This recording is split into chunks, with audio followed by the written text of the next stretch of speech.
welcome everyone to today's CIRA Talk titled Advancing HIV Testing Strategies for Men Who Have Sex with Men. My name is DeAnne. I'm a program director at CIRA, the Center for Interdisciplinary Research on AIDS at Yale University. We are a research center supported by the U.S. National Institute of Mental Health. And today's seminar is being recorded for archiving and future viewing. So recording and slides will be shared by email to registered attendees and will also be available at CIRA website as shown on the screen right now. Our website has a lot of information related to affiliated projects, affiliated investigators and community partners, and also presentations from past events and other resources. Please take a moment to visit our website and learn more about our research center if you are new to CIRA. So today's panel will include 2 research presentations, followed by discussion and Q&A with attendees. And during the Q&A and throughout the presentations, please submit your questions or comments using the Q&A feature. And you can upvote questions that are most relevant to you or submit your own questions anonymously. And the questions will be addressed during the Q&A discussion. And also towards the end of the session, please take the time to evaluate to complete a brief evaluation survey to say a little bit about your participation today and suggest topics and speakers for future events and activities. So we are delighted to host 3 esteemed speakers today who will present on 2 pilot projects funded by CIRA. And today's webinar is moderated by Dr. Luke Davis, who is Associate Professor of Epidemiology, Microbial Diseases, and of Medicine, Pulmonary at the Yale School of Public Health and Yale School of Medicine.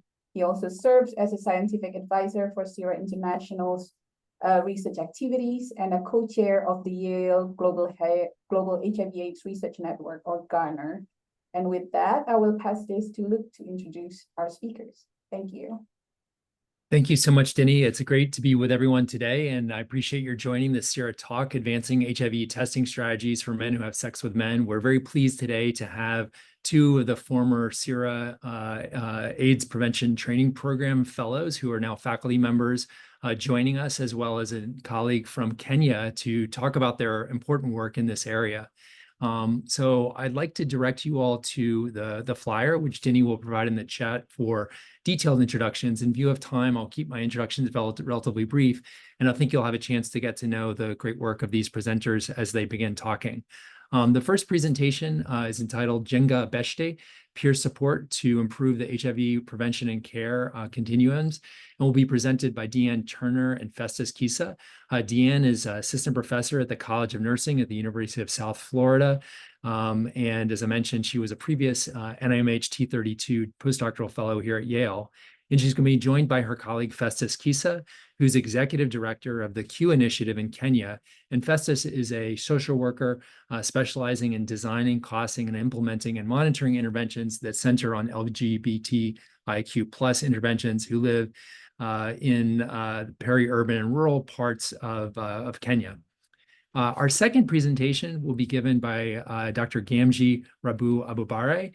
Gamji is going to be talking about formative research to adapt a community-based HIV self-testing and education promotion, or STEP, intervention for men who have sex with men who are living in slum settlements in Ghana. And Gamji is an assistant professor in the School of Nursing and also Public Health and the inaugural Harriet J. Kitzman Endowed Fellow in Global Health Research at the University of Rochester.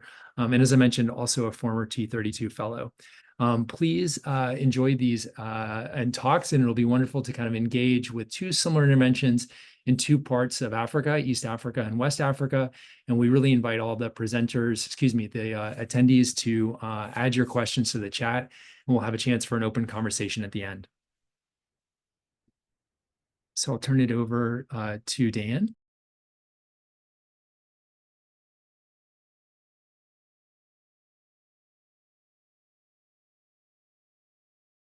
You are muted, DeAnne.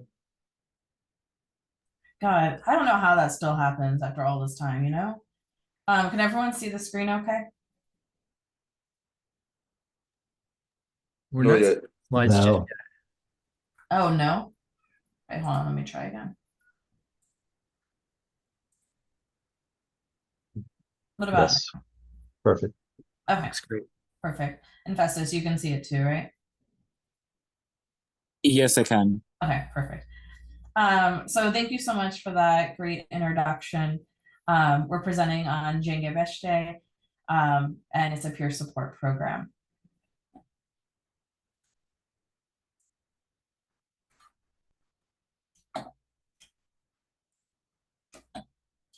We wanted to start by acknowledging our team members who we're presenting on behalf of. So there's myself, we also have Laurent Nelson in Perth, Anju, and then a number of our partners from Help Reach Africa, including Dr. Eunice and Dr. Mildred Mujani. And we have some other partners who are on the grant, including Steve Bennett, Apandi Adiambo, and Jane Otai. We also wanted to acknowledge CIRA. As Luke said, that this study was supported by pilot funding from the Center for Interdisciplinary Research on AIDS at Yale University, which is funded by the National Institute of Mental Health. The content's solely ours, so if we say something you don't like, blame us. Don't blame CIRA or NIH. Take it away, Festus. Thank you, DeAnne. So we HIV among MSM in Kenya has been recognized as a public health issue with 18.6% HIV prevalence among men of sex with men in Kenya is at 18.6%, from prompting the need for multi-tier approach, including that involves government and community interventions. We have stigma and criminalization laws, particularly those same-sex acts are criminalized under the penal code, and this has affected HIV testing and health-seeking behavior among MSM, and other factors that affect testing, such as peer support, lack of competent information or information targeted towards MSM has affected testing. Next slide. We have peer educators training that is organized by the National STI Control Program, and this is housed under the Kenya AIDS Strategic Framework.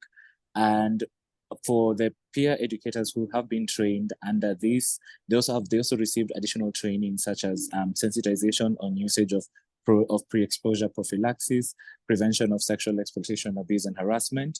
There's paralegal trainings to address human rights violations. There's psychological first aid, which is a component that became popular during the COVID pandemic, and community-led monitoring through a monitor, which is to boost community participation in designing and monitoring programs. With all this support for peers, there's less focus on social support in terms of how peers can receive services or the kind of support peers need to be able to access services, or further breaking down the types of social or peer support that is needed by the peers. That brings us to Hive 3. So Hive 3, HIV Empathy Education and Empowerment, was developed by Laurent Nelson, who's at CIRA, and who, as an aside, was my mentor, my postdoc, and Gamji's mentor in his postdoc. So there's another connection between us. And this intervention was originally developed for use in Ghana. It was really driven by the Dennis peer support model. And this model of peer support focuses on emotional appraisal and informational support. So seeing peer support as being a supportive component, not necessarily peer navigation, which a lot of people use. A lot of people use the terms interchangeably. So this is really focusing on emotional appraisal and informational support, showing that those supports can help to improve health outcomes. So prevent health concerns, reinforce those health-seeking behaviors, encourage effective coping, decreasing barriers to care, with the peers helping to find solutions. And so in this study, we had two aims. The first was to identify key modifications to the Hive 3 intervention manual and the implementation protocol, to make it more relevant to the Kenyan context and to make sure that it was even something we wanted to adapt. To do this, we used the Adapt It model, which is a sequential 8-step process that we'll go over in the methods.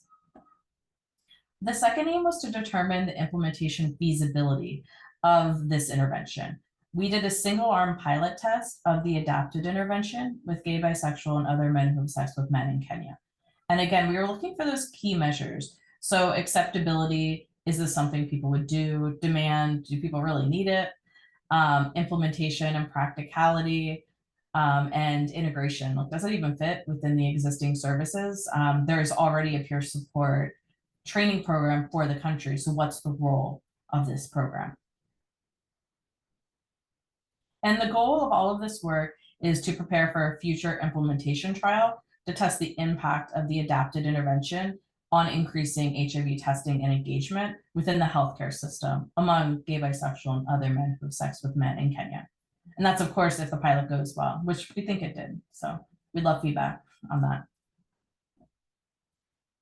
So we used the adapted model, which was developed by Wingood and colleagues, and it's an 8-step model that helps people to adapt existing interventions. So the first phase is to assess the data that's already existing and to assess the current climate. So we looked at community level data from Q Initiative, and then we also conducted 8 focus groups to get a lot of that preliminary data.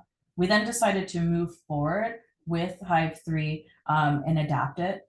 We administered a theater test where we had several men from the community go through the activities and suggest changes, adaptations, and sometimes alternative activities. We had topical experts within the team go through the manual, make additional changes. We produced a manual with all of those changes and integrated those different points of suggestions throughout the whole process. And then for the second aim, we trained peer educators as peer mentors to deliver peer mentorship, and we tested the intervention in the single-arm pilot. So this occurred over several stages, so I'm just going to focus on the methods relevant to this presentation. So we're going to be focusing on the assessment phase and then the end phase where we're testing the intervention. So a lot of steps happened in between where we were meeting with peers, getting feedback, adjusting the manual. But for the assessment focus groups, we did 6 over Zoom and 2 over WhatsApp chat, which is something we were testing to increase accessibility to the focus groups. And that's something we've been exploring for a while. The focus groups were conducted by trained facilitators who were also peers in Kenya. And we did a qualitative training session with everyone on the team. So for every single focus group transcript, at least 2 people reviewed, 1 person in Kenya and 1 person with formal training in qualitative methods. And for the first 2 transcripts, the entire team coded them, which took time, but I think it was really beneficial. We used thematic analysis, and we coded, we also coded the technical challenges and the benefits of using technology, so we could also examine that. We also are going to present on pre-post data we had with 22 participants who took part in the intervention. So the intervention consisted of people enrolling to get peer mentorship from one of the peer supporters who was trained with this manual. All of those peer supporters had received training in the basic peer support information in Kenya, so things like HIV knowledge, PrEP knowledge, and then they received this this intervention training as well, which we came to call Jenga Beshte, which I'll go over. We had people do pre-data. They then took part and received peer mentorship for 6 weeks. And then they also completed post-survey data. And while they were in that intervention, they could choose to do one-on-one peer mentorship with the peer mentor, or participate in a group setting. So we did have some, we did have small groups where people could choose to participate in that group as well or not, based on their comfort, you know, in their current circumstances. We're also presenting on the post-intervention interviews, which were conducted over Zoom. And then we did a rapid qualitative analysis where 2 members of the team used data extraction sheets to pull data from those. Okay, Festus.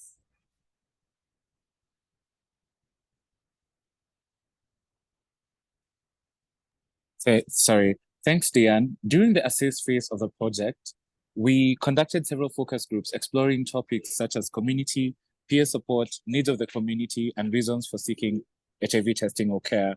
One theme in our data was characteristics needed to be a good peer mentor. Salient factors needed to be a good peer mentor include sharing a lived experience. And we have a quote from one of the peers who mentioned that you cannot tell somebody there's a drug that prevents the virus while yourself, you do not know how it looks like. The other comment we got was people love to hear stories, not just made up stories, but real life stories, like getting people who are willing to open up and share their stories about their experiences in HIV/AIDS and all that. The other factor needed to be a good peer mentor included knowledge, and this can be summarized with the kind of, and a quote from one of the peers said that one role of the peer educators is to translate what is known about HIV into like day-to-day lived reality. And this means translating information and helping them and helping the peers navigate systems. The other characteristic that they also found that is needed is personality traits. And this is where things like charisma, relatability, humor, inquisitive and patience is needed. Participants reflected on the value of having someone with lived experience delivering the peer support. This, in line with the current norms, means having the peer supporter to truly be a peer. It was also important that the peer educators, that the peer was willing to open up and have experience specifically with this topic. And one of them, and one quote is from the peer is a lot of humor through our own personal experiences so that you don't feel like you're in class. You laugh, you gossip, but you also get to learn. And this is part of, a good peer support system. Next slide, please. Another conversation that came up is in defining community, and where people felt like aspects of identity drive community, and people felt the community was defined as someone who supports you, and people mentioned the different communities they exist in or they belong to, and that can be community because of LGBTQ status or family or home or work. But the thing that really the thing that stood out was communities support each other and share information with each other. And one of the quotes is from the peer is that community are those people I live around them and anything they give to support each other and understanding each other on a personal level. Is there a next slide, DeAnne? Mm-hmm. Yes. Another result of the another result we got from the assess phase was how the role of peers in selecting a place to get tested. And we discovered that GBMSM often rely on the experience of peers and social networks to determine if and where to get tested for HIV. As a participant explained, I can't advise my friend to go there and face the same stigma that I faced. If my friend went to a place and he tells me he wasn't treated, I wouldn't go to that place too. Negative experiences resulted in participants not discussing HIV testing with peers. Some highlighted the increasing availability of home-based HIV self-testing as an alternative strategy to promote testing when a trusted facility is not available.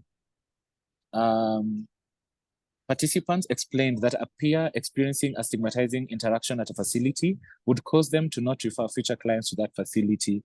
Other participants distinguished between facilities and the staff working in that facility. And this can be supported by a quote where a peer said, "She told me many stories and made me happy and I reduced my anxiety and fear for testing from my mind. When I reached town, I told my friends not to fear because the nurses are very friendly." Next slide, please. Yeah, and so we had a number of other themes of interest that for time we didn't include. So we have a lot of data just for the discussion on the use of specific platforms for specific purposes, like when people use WhatsApp versus Telegram, experiences using WhatsApp, The things that should be used when creating content for social media, a lot of peer educators felt that that was a role that peer educators played. Community strengths, reasons, more additional reasons why someone may or may not get tested, and then prior experiences in peer support. But for purposes of this presentation, we're just going to focus on the key adaptations and those outcomes. So key adaptations included changing the name. During the training of the peer mentors, one of them suggested Jenga Beshte, which is like to build up your friend or to build your bestie. And everyone really liked it, so we stuck with that. We also changed names, cultural terms throughout to fit Kenyan norms. We use Sheng where appropriate in the scenarios, which is, it's a combination of Kiswahili and English slang. This kind of its own form of communication. We adapted icebreakers. We did the training online, and that provided a lot of opportunity to practice online communication activities. One that people really liked was we had someone describe a picture of a man, and everyone had to draw what the person was describing. And so we could really see that the communication, how critical and what could get lost in communication when it's just over virtual means. We adapted the legal language. The intervention originally had legal language related to Ghana, and we delivered it over WhatsApp, which at the time, the original intervention was being delivered over its own app. Our participants loved WhatsApp. They were like, I don't want to download another app. You know, I just delete it when I'm done. But I use WhatsApp all the time. And they felt comfortable with the level of security with WhatsApp, which we can go over in more detail in the discussion if anyone's interested. For the actual pilot test of the intervention, the average age of participants was 23 years, but they ranged from 19 to 27. 90% identified as men, and 66.7% identified as gay, with the remaining identifying as bisexual or another sexual orientation or identity. So in our results, we were primarily focusing on feasibility, but we did use the peer support evaluation inventory to look at some outcomes. Our outcomes related to HIV testing and PrEP uptake were not statistically significant. Many of the participants were already getting tested for HIV, especially within the last 6-month period. We did see that post, a lot of people had been tested in the prior month. But, you know, we were looking at kind of a 6-month period, so we really couldn't see a statistical difference. We did see statistically significant results despite the small sample size in emotional support. So having this peer support program helps someone with their emotional support. The perceived quality of the peer support, if they had received prior peer support, what was the quality of this in comparison? And then also in access to a peer. So people felt there was increased access to a peer mentor if they needed to reach them. The emotional support is something that we're really happy with because mental health has come out as a major issue among gay, bisexual, and other men who have sex with men in Kenya. For feasibility and acceptability, people felt that it was feasible and acceptable. We use the AIM and the IAM statements to evaluate that, and consistently it ranked between a 4 and a 5 on a 5-point scale. So people agreed or strongly agreed that Jenga Beshte met their approval, it was appealing, they liked it, they felt it was suitable and applicable to their situation. People also, this acceptability was also promoted with people saying things in the post-intervention interviews. So we did that with a subset of participants after the intervention. We asked what they would want to see changed, what advice they had. We also asked them to what they wanted to see in future iterations.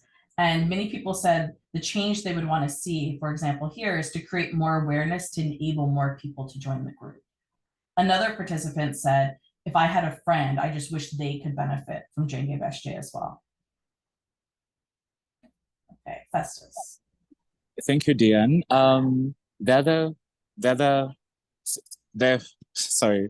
The similarities between this intervention and the others is that mentors were so keen and they listened to all the things you had to say. And the difference is that this mentor is so accommodative.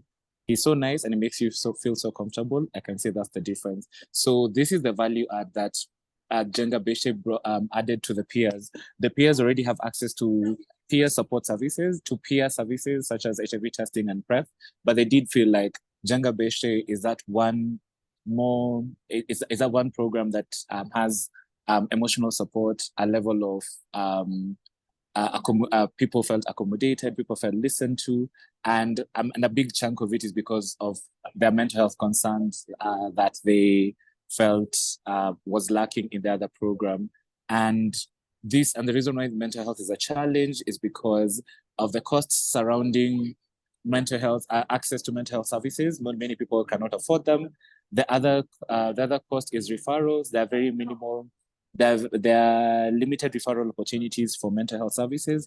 And lastly, there are also very limited specific places that address mental health needs for MSM in Kenya. Over to you, DeAnne.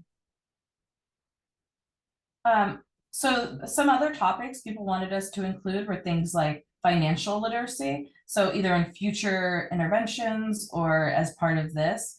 So we took note of things people listed, and this was one that came up multiple times. So it may be another area to explore with this group. So next steps, we are hoping to submit an R01 so we can continue studying Jenga-Beshe and follow through, and also allow more people to enroll, since many people said they had friends who were interested. And then this team, we've been working together since I was in my postdoc. We've met almost weekly since that time, and we currently are working on an R21 examining PrEP implementation strategies affecting PrEP initiation and persistence at health facilities throughout Kenya. So we're still working together, and we have hope that we'll be able to use this pilot data to apply for an R01 and examine peer support and how it's helping the mental health of gay, bisexual, and other men who have sex with men in Kenya. These are some of the study contacts. So Festus and I are listed here. We also have the contact for Help Reach Africa, Dr. Mildred Mudani, who's not presenting, but was a major part of the team as well. Anything to add, Festus? No. This was a really great study. It highlighted the need for peer support in the existing peer intervention or peer education models that we have. And we had so much fun implementing it. I know that's the part we don't talk about, but we had so much learning and and the adaptation. But it was really great bringing everybody together to implement this study, and the impact was felt in the peers. Thank you. So thank you all. Did we stay in the 15 minutes?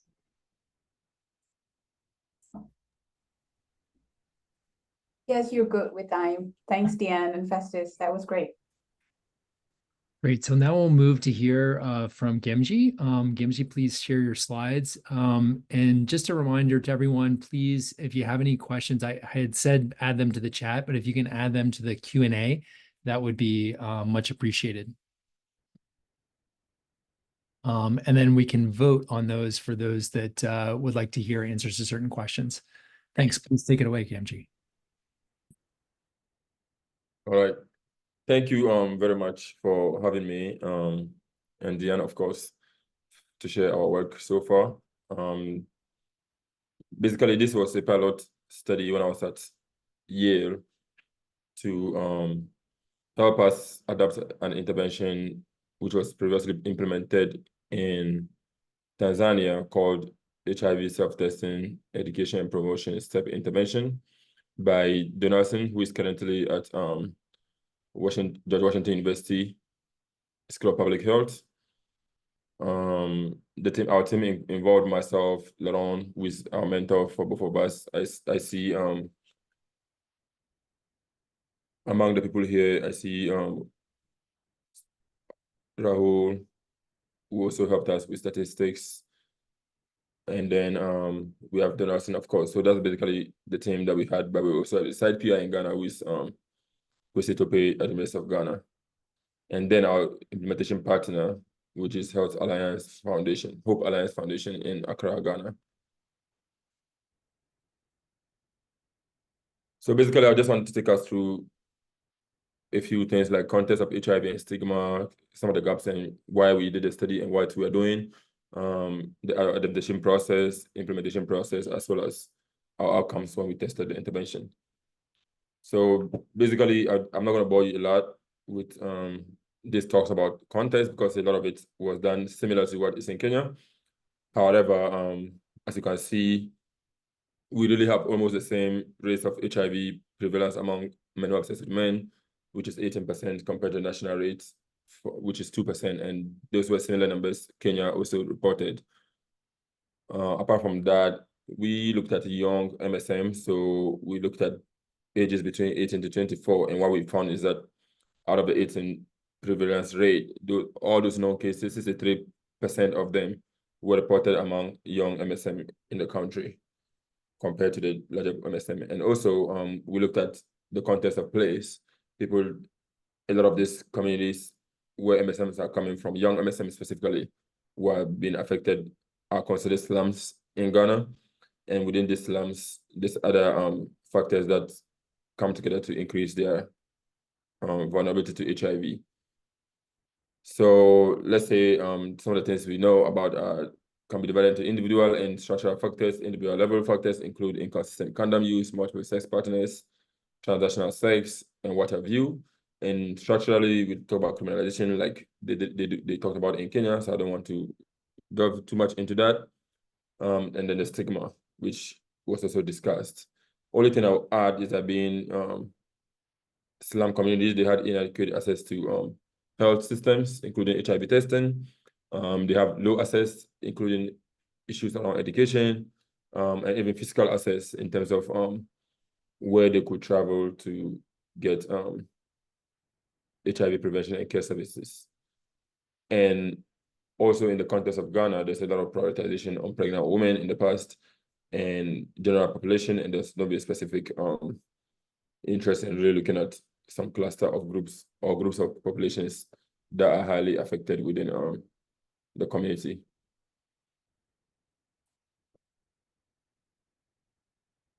So some of the gaps when we looked at our previous work is that there's low testing among MSM in general, and especially young MSM.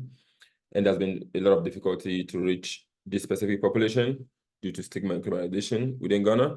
And there's really an inconsistent testing and understanding of HIV among MSM if you look at information, despite a lot of education within that country.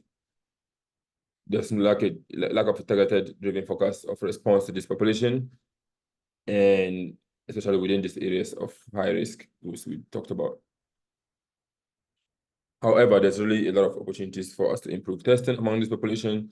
And for us, one of the most important part is the fact that we do have existing community organizations that work with MSM.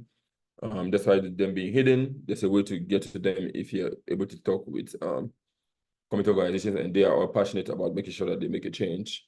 We have existing technology that is coming up, like self-testing, that we thought is something we could leverage to swerve some of the stigma and community-based issues that could hinder testing. We also thought about leveraging trained anti-stigma nurses who were in our previous study, PRISM, with Laurent Nelson at the time. They became like an asset within the community that we could use to really improve outcomes for this population. And then we thought about really tailoring some of the interventions like minimum voices and the step intervention, which I talked about, into making a difference within this young men's population. And more importantly, moving from target-driven to behavioral change interventions. When I say target-driven, is that we do have organizations like FHI, USAID, a lot of international organizations in Africa and Ghana specifically as well, who really do a lot of interventions around testing, PrEP, and what have you through these community organizations. But the practice has been what we call more like a marketing strategy, like come get it kind of strategy. And people just take the test case or they take PrEP or whatever, and then they drop tomorrow because there's really no behavioral change focus. It's rather more like a market-based focus kind of intervention. So we thought moving from that kind of target-driven to something more behavioral focused would go a long way to make some change. So we thought to adapt, our aim was just to adapt and evaluate the feasibility of the step to improve behavioral change and self-testing among young MSM in slums.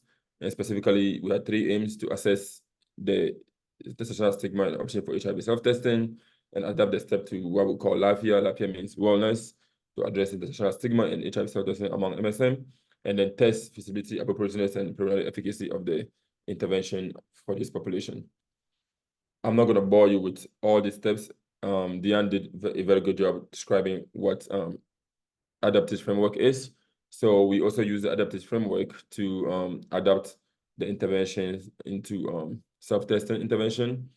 What I think important to highlight, however, as I move on to the next steps, is that you realize that we mentioned that we're going to use STEP, but at the decision stage, we realized that STEP was not adequate enough and it's not comprehensive enough for the kind of issues we are looking at. So because it was only looking at self-testing and nothing else among the population.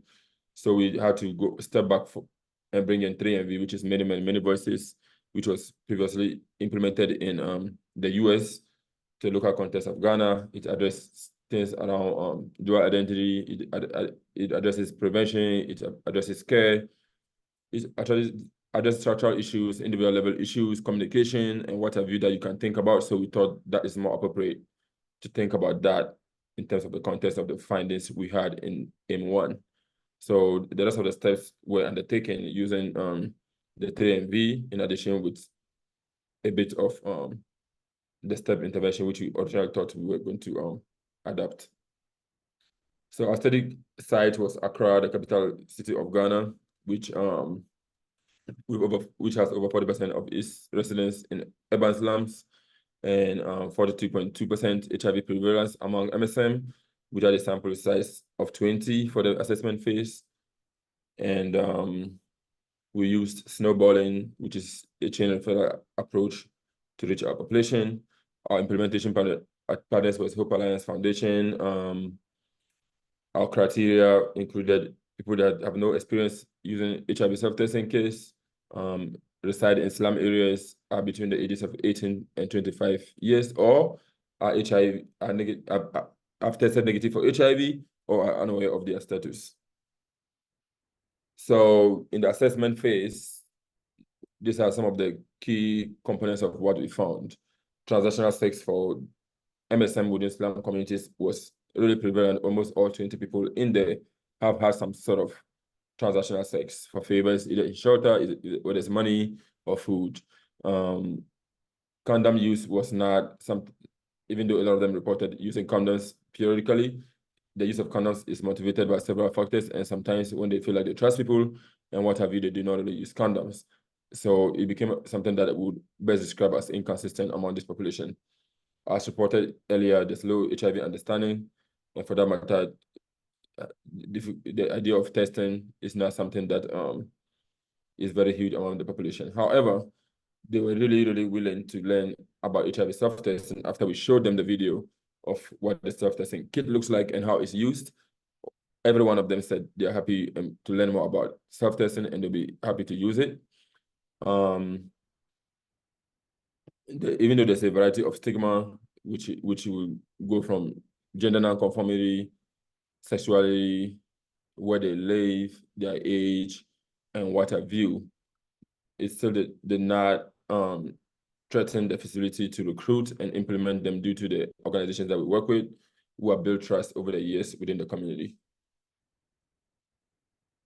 So just a brief talk about the key parts. I did mention that we changed the components from STEP to 3MV. However, we did still include part of STEP into this because STEP had a specific process of training people on how to use the self-testing kit, which 3MV did not have, because 3MV did not have, there was no HIV self-testing at the time 3MV was introduced in the United States. So that was a very key component. Also, this was 3MV and STEP was among heterosexuals. 3MV was in the United States. It was among the general MSM population, even though the Black MSM. age and what have you was not really something that was important in that context. So we had to adapt the manual to the context of age and place issues around HIV vulnerability, as well as incorporating intersectional stigma, because that is something that came up also later on, ahead, what do you call it, after 3MV and STEP had been well established into the systems. Finally, we included the nurses to help us connect them to care components in case they test positive for HIV. I don't want to go through the other steps of the adapted framework because DeAnne already did that. But what I wanted to highlight is step 7, which is the training part. After arriving at the manual and everything, we really had to train people. We identified 2 facilitators who were also MSM and from the slum communities. They were identified by the community-based organization that we worked with in consultation with me and the site PIs in Ghana. We also included 2 nurses from 2 organizations, as I mentioned earlier, because they had been previously trained in the other one that I was trained in as a postdoc, to help us with the linkage to care and also even delivering components of the intervention during the training. We trained people around group facilitation skills to enhance their knowledge and confidence, and also taking them through the intervention models, as well as conducting mock intervention using members of the team to get feedback and make sure that we make some necessary modification before we went to the field. We pilot tested the adapted intervention using a single arm pre-post design among 40 MSM in Ghana. We took baseline, immediate, and 3 months post-intervention surveys. We trained research assistants from the community organizations to administer the questionnaires, and we used the Red Cap survey instrument for this particular step. The modules we made were into 4. One really focused on building rapport, getting participants to know each other, certain grounds, rules, because we are really in a community around which is highly volatile in terms of stigma, in terms of arrest, in terms of anything that could happen. So our intervention took a retreat style where we took 40 young men to a hotel at a resort on the beach, pretty much, for a weekend retreat to deliver this intervention to them. So it was important for us to really make sure that our ground rules are very strong to avoid any raising eyebrows and getting into problem in Ghana. So that was very important for us. And module 2 focused on understanding HIV and STI risk and transmission and what have you. Module 3 looked at building capacity for self-testing and linkage to care and other barriers for care. And then the last one focused on building self-efficacy to ensure that they're able to sustainably change their behavior and focus on testing for HIV, even without our support. Out of the total participants, mean age was 23 years. Most of them had been to school, with 40% having tertiary education. Majority were Christians. Employment was more than half, but the monthly average income was 647 Ghana cedis, which today would be equivalent to about $50. So for acceptability, feasibility, and appropriateness, we, after pre-post for all indicators, were very strong. Even though you think they are moderate because we went from 33 to 36, 31 to 33, 32 to 36, because even at the baseline level, we had a very strong acceptance rate among this population. Once they watched the video, almost everybody said yes, they would like to test, and they think it was acceptable for them and it's feasible. So because of that, we had very few numbers that had to be moved from the baseline to post. But when it comes to implementation of the process, out of the 82% took the HIV self-test kit. Just a few did not take it. After that, only 16% did not use a self-test kit after it was given to them. HIV self-testing results, about 11% were reactive and confirmed by the nurses that we had used within this study. And then we evaluated people based on just to get some qualitative data around what they think about the intervention and why they tested and why they may not test in the future and what have you. And these are some of the codes. I would like to highlight a couple of them. One said it boosted my self-confidence too. I am very confident, but it also increased it because then I had some thoughts behind my head. Being the son of a pastor, there are some challenges, but when I went to the intervention, it also gave me the experience that Charlie, I'm not alone in this. Charlie in Ghana means friend or buddy. There are some people who also went through similar challenges, and even when we listen to the stories of others, I felt I have gone through nothing because people are going through a lot, and listening to their stories also encouraged me. So this is in relation to stigma and sexuality as well as gender nonconformity. As part of the process, we had people share their stories of stigma and really kind of try to unpack it together and look at various ways to reduce the impact of the stigma on this population. Another one I would like to mention is that HIV self-testing will be better than going to the facility for testing.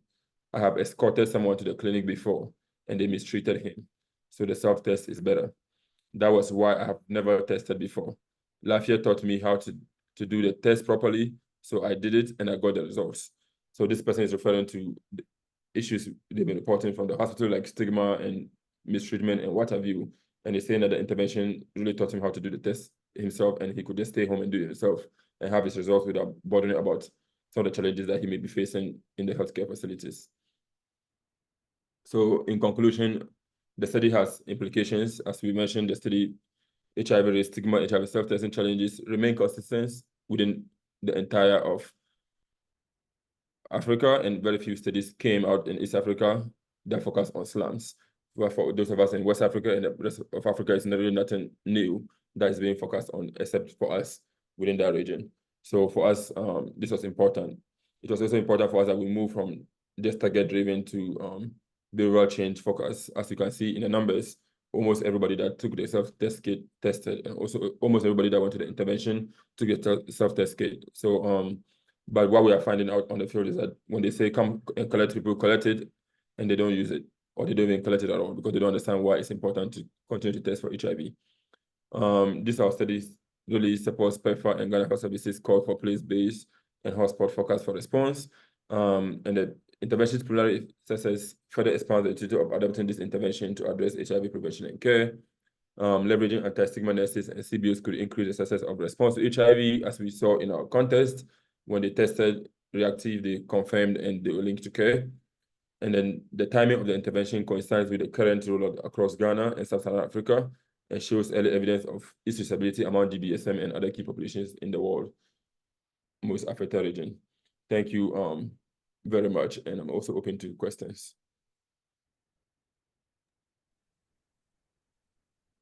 Thank you so much, Gam. That was very interesting. And I think the two presentations are quite complementary. We have a few questions in the chat.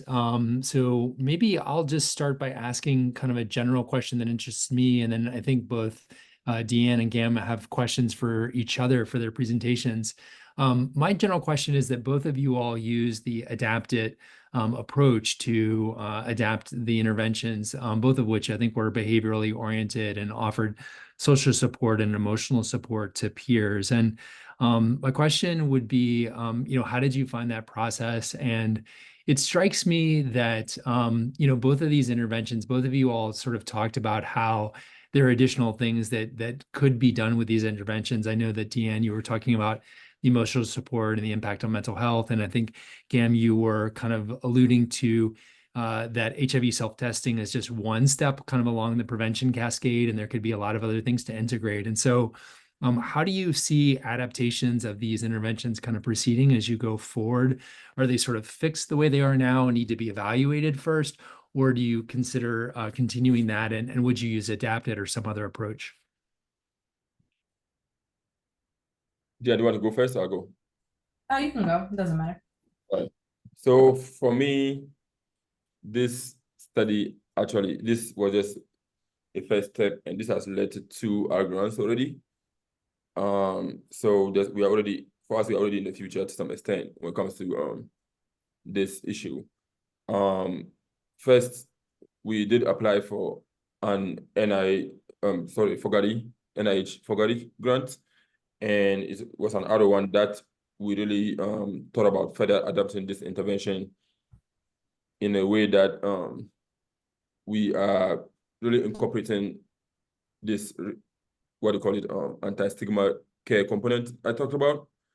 As you can see, we just had 2 nurses and we just did something to see what is happening there to help us. It wasn't even in the initial plan. I think some of these issues came up before we were funded when I met with the team from Yale, when they give me advice on some of the things to think about when implementing this, when we thought about it. So for us, linking to care component is important for us to look at.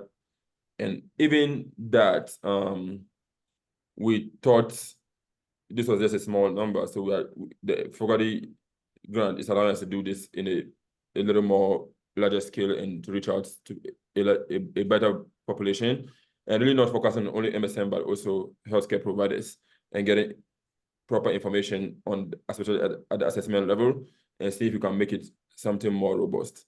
What I'm afraid for is that when we're really thinking of adopting these interventions, you may end up increasing it like we had in prison. The intervention became really big, having the whole 3MV in there plus self-testing and what have you became very challenging to implement. So as you can see, I reduced the model into only 4 for this particular stage. And we're even looking forward to seeing what are areas that we could get out and still make a meaningful impact in terms of people's changing their behavior. So that is one part for us. And 2, as we are in a contest for sub-Saharan African country where we are having so many anti-gay, anti-lesbian, anti-LGBTQ laws coming up and forth every day. The question is, however, that how long are we able to have spaces that will accommodate this kind of population for intervention physically?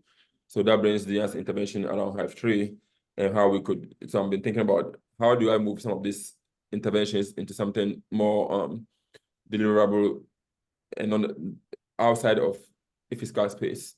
So the current Fogarty intervention is something we are including in that context to see if there's other ways to deliver this intervention, foreseeing that in the future, as we are talking right now, Ghana has a law that was passed by our parliament to further criminalize LGBTQ members and even their gathering, including a lot of issues around it.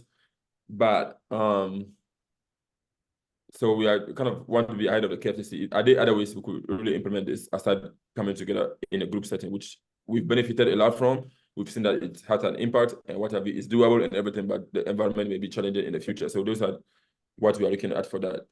And second, and then the second grant was also to move this, to adapt this further. This is it's also an other one from NINR. And we are really looking at moving from self-testing, as I mentioned, the continuum, from self-testing to something more status neutral approach, where we are not only focusing on people that are HIV negative or people that do not know their status, because as DeAnne will share knows about this already when we were implementing PRISM, and even with this one that we just implemented right now, what we are finding out is that there's a lot of stigma when it comes to recruitment, even at that stage. People come in and they come in with their friends, so they all report negative. They all report not knowing their status. And then when we go into the intervention and we have the surveys coming up, we are beginning to realize that 30% to 20%, significant number of the people that come into the study were living with HIV at some point. Not for this particular study, because we're able to fix those issues by putting in some measures to reduce that number. But we still have people sneaking who were not positive, but they've had experience one way or another in HIV self-testing. So that communal stuff among people within African context is really a big barrier that we needed to look into. And I thought, and I think which NINR agree with, because they funded it, which we're about to start right now, is that if we move to a status neutral approach, we do not need to worry about who is positive and who is negative, and we can really deliver this intervention to everybody by addressing stigma and addressing PrEP and also ARV adherence. So at the end of the day, whoever comes in, whether they are positive or negative, are able to benefit in the long run. And as we all know, treatment is also about prevention within the context of HIV. So I'll leave it as that, and DeAnne could take from there. Yeah, I definitely agree with that status neutral direction. We're hoping to do something similar. I think in using the adaptive framework, it is super long. So that is one of the barriers. For us, we actually increased the number of focus groups and decreased the number of people in our single arm pilot because we started getting really rich data about community and about like other barriers. And so, I mean, yeah, we did 8 focus groups. And then we did 2 over WhatsApp to reach people who didn't have the bandwidth to do the Zoom focus groups. So it took a while. I mean, I felt like we were just like doing that forever before we did the intervention. Festus, I don't know how you feel. I feel like it was just taking so long. We're like, God, when are we going to get to this? You know, and then we would have to get people to review the manual and like send it back, and then the team would meet. I think it was beneficial though, because I definitely learned a lot. I think if we adapted it by adding more of a mental health component, I don't know if we'd go through the whole adapt it framework again, or if we would just like have either a referral system in place or additional mental health content and test it from there, just based on all the preliminary data. We haven't talked about it, so I don't know what you think, Festus, about like if we would go through the whole adaptive framework again. I don't know. I've noticed, but all those processes were beneficial because people knew where they were coming in from. So this was a model that, and the people we were working with have not been engaged in research before. So this was more of like, hey, what do you guys think about this? And they provide their insights. And it took a while for us to get people, because also you have to get trust, community buy-in and all that. But maybe if we had more time, it wouldn't feel so pressured. Because we felt like, oh, why are we doing this for so long? But still, the information was so rich. That's what I've learned.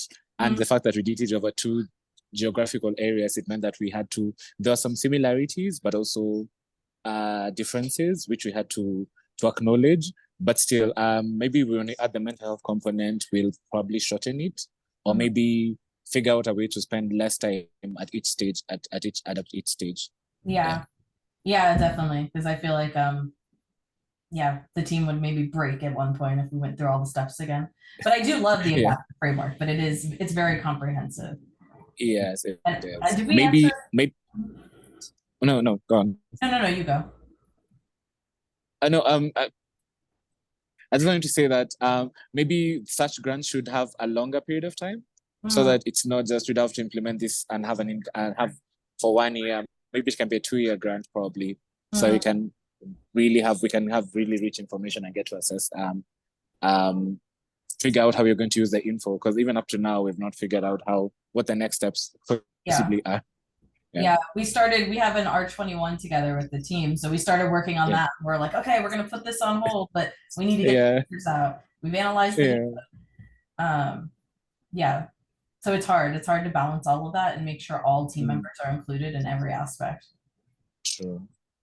Well, we're just at the end of our time. I really want to thank Gamji and DeAnne and Festus for joining. It's really wonderful to have the 3 of you, having this conversation, representing the communities that you're working with. And of course, as always, it's too short, but it's exciting that you're launching kind of a new phase, and we'd like to have you back at a time that's appropriate. So please let us know when you're ready to share the next stage, and we'll have an additional conversation. And I encourage anybody online that had a question that they didn't get a chance to ask to reach out to the presenters individually. I know that they'd appreciate your feedback and the opportunity to engage and network. Surely there are opportunities to do more adaptations for other similar settings, even here in the US. So that's definitely something that CIRA is interested in trying to foster, is this kind of reciprocal innovation where we can learn from all parts of the globe. When the Zoom ends, you'll see a evaluation will pop up. Please provide your comments today about ways that we could do these seminars better, and especially about other topics that you'd like to see presented. And we will follow up on that. We'll also be sharing over the next few weeks a summary of a lot of the insights that were shared in the presentation today. You'll be able to find that. We'll be sending that to you, and you'll also be able to find it on the CIRA website if there's others you'd like to direct there. So once again, a round of applause for the presenters, and thank you so much to CIRA for supporting this work. Thank you, everyone.